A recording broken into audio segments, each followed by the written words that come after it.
On June 27, 2024, the Toronto Raptors managed to trade Jalen McDaniels for Davion Mitchell, Sasha Vezenkov, and the 45th pick in the 2024 NBA Draft. While this was considered an impressive haul, both Mitchell and Vezenkov didn't last long in Toronto. However, the 45th pick managed to show incredible promise and solidified himself a spot in the Raptors' future. That pick being Jamal Shead, a scrappy and energetic point guard out of the University of Houston. Shead would end up joining a large lineup of rookies entering Toronto's rebuild, and in my opinion, be the one to showcase the most potential. Now, we're not talking about all-star or anything of that nature, but in terms of someone that could be a star in his own role, and be someone that can play in the NBA for a long period of time, Shead can definitely fulfill that. One of the biggest reasons, and my personal favorite, is his playmaking ability. To say he is the embodiment of an ideal point guard would be a massive understatement, because not only is he actually willing to pass, he can also do it really well. Whenever Shead has the ball in his hands, it's almost a sure guarantee a wide open look will be the result, and that is such a luxury to have as a rookie. A big strength of his playmaking is when he collapses the defense and kicks it out to an open teammate, usually in the corner. This is a common play to occur, but Shead has shown he is capable of pulling this off multiple times in the game. Because of his acceleration to surprise the defense and attract the extra defender, while having the arm strength to whip these passes out fast, Shead is able to produce multiple quality shot attempts for his teammates. Basically, if you ain't fast enough on defense, or have a miscommunication in transition, he will make you pay. And speaking of transition, Jamal is elite when passing in the fast break. The Raptors love to push the pace, as they ranked 4th in fast break points, and Shead was a big part of that. The amount of times he produces a high percentage look in these scenarios is staggering, and he rarely seems affected by the quickness. Now, one can argue that this is a basic skill to maintain and a must-have for all players, but instead I would respond that this is a case of Shead's awareness making him stand out. For comparison, let's switch over to the Charlotte Hornets. They love to go fast, and why wouldn't they? Their roster demands it. However, they are ranked dead last in fast break points because the execution is just plain awful. The formations are messy, and its turnovers galore. I know Hornets fans will kill to have a guy of Shead's caliber because so many of these opportunities for free points end up being wasted. Really puts into perspective how a good floor general can change things. Shead not only thrives on these off-the-cuff improvisation type plays, he is also very solid in initializing play calls as well. In the pick and roll, Shead has already proven to have a great feel, whether it be placing the ball in the right spot or attracting opposing bigs for a quick dump off so guys like Pirtle and Mokbo can have an easy shot. Shead can also get sets going immediately, and because of his ability to get the ball out quickly and precisely, these plays usually end up with a high percentage shot as they can render double teams and traps useless. You can also see him be the inbounds passer whenever an out of bounds set is called, which is just more proof for how much Coach Rajakovic trusts him. It's not all picture perfect though, as Shead has a couple of flaws. The main one is when there are possessions where he's going downhill or coming off the screen and is only looking to pass. Even though he has an opportunity to get a shot off or a lane opens up for him, he will still try to force an assist, which is a significant conundrum when the defense plays the passing lane or his teammates don't anticipate the pass. Another flaw is that he simply rushes. As mentioned earlier, he loves to catch defenders off guard with his speed, but it can be detrimental, especially if the defender matches that speed while being very physical. As expected, there are a couple of issues that Shead needs to work on, but his playmaking skill set is already at an advanced level at such a young age that with more development, I can see him being a fantastic floor general.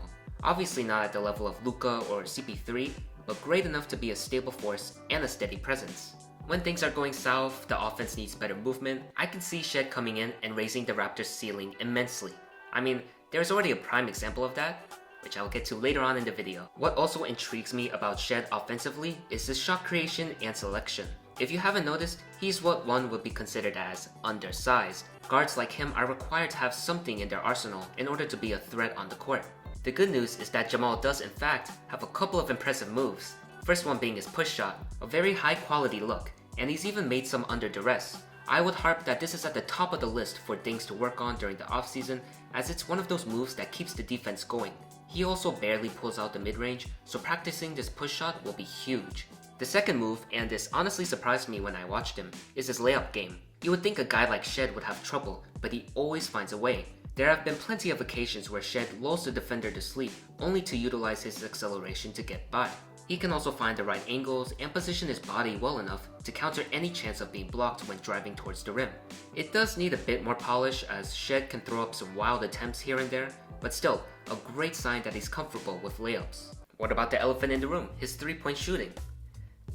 I mean, I'll admit it's not the best. He averaged around 32% for the season, and defenders aren't afraid to go under the screen when he has the ball. But again, like so many areas of his offense, I do believe this part of his game can be improved greatly. There's already proof he can be a dependable 3-point shooter. In the months of December and January, Shead was hot behind the arc, nailing around 40% of his looks.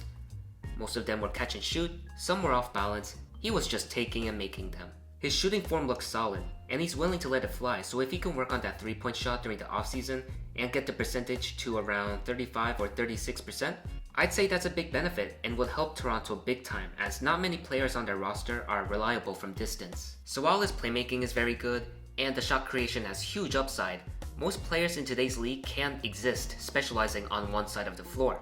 There has to be more that Shead excels at, right? Well, I'm glad to report he does, as a matter of fact. It's actually one of the highlighted details in his scouting report out of college.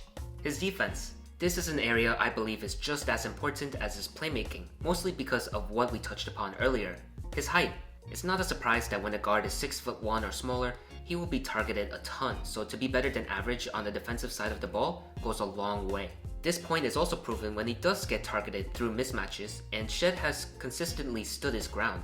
Opposing teams can try to give Jamal a hard time, but they will find the task more difficult than expected.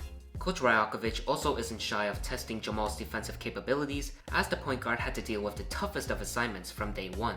Dealing with the quickness of Maxey and Fox, the shot making of Curry and Booker, being tested with these types of matchups at the beginning of his career will no doubt be valuable learning experiences. Another point about what makes Shead's defense great is that it's not just his capability to stay in front and be a menace. He also has a couple of fun quirks to his game, one of them being the ability to draw the whistle on moving screens. Feels like for the majority of Raptors games, Shead lets the refs know if an illegal screen is going on. He's actually kinda elite when it comes to exaggerating contact, so it's for sure another benefit. His help defense has also improved quite a bit, where early in the season he would overhelp and have his man be open as a result, but fast forward to around March and April, he's gotten better at when to hedge, how to communicate, etc. He also managed to get plenty of steals because of this improvement over time, so this definitely is something to look forward to for this upcoming season.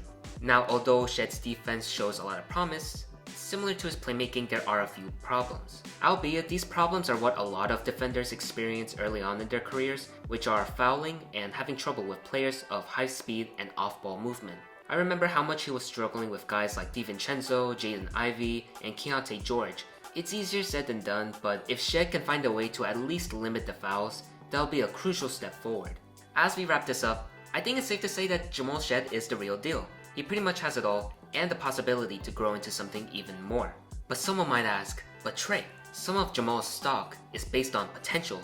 How can we be sure that he's capable of taking over and leaving his mark in the game? Well, remember what I mentioned earlier in this video? When things are going south, the offense needs better movement, I can see Shead coming in and raising the Raptors' ceiling immensely. I mean, there's already a prime example of that, which I'll get to later on in the video. Oh yeah, allow me to introduce you to Chicago versus Toronto, December 16th, 2024. 'Twas an exciting game, as both teams exchanged haymakers and Chicago only led by 3 after the first half. There was just one problem though: turnovers. Toronto already had 10 of them, and Chicago had many easy looks in transition because of them. Then, everything got worse. Everything fell apart in the third quarter. Chicago scored a whopping 42 points to extend their lead by 11. You might be wondering, where was Shead in this game? He was on the bench, not playing a single minute. Then he finally entered in the fourth quarter and immediately made his presence felt. Right off the gate, he nailed the push shot, then helped force a turnover and fed Mogbo on the fast break, creating a 4-point swing. Jamal proceeded to hit a crucial 3 the next possession, and again, continued to make the right reads. He had 6 of the 9 Raptors assists, and actually had more assists than the whole Bulls squad in the quarter. This momentum Shead was bringing carried on as the offense looked much smoother, they limited their turnovers, and the team had regained much needed energy. Not only did Jamal had done pretty much everything the team could have asked him for, but all of a sudden, this game was within reach. Unfortunately, it was not meant to be. The Raps couldn't pull off the comeback and added one more to the loss column. But because of Shead's presence, Toronto fought back valiantly and didn't lay down for the blowout. Had he been subbed in much earlier, it was most likely that Chicago would have lost in embarrassing fashion, or dare I say, they would have been taken to the shed. But alas, this example was a glimpse of what Shead can provide at his best, and if he continues to develop nicely, what we saw from this game will eventually be a natural occurrence. That concludes this video. Thank you guys so much for watching, and I'll see you next time.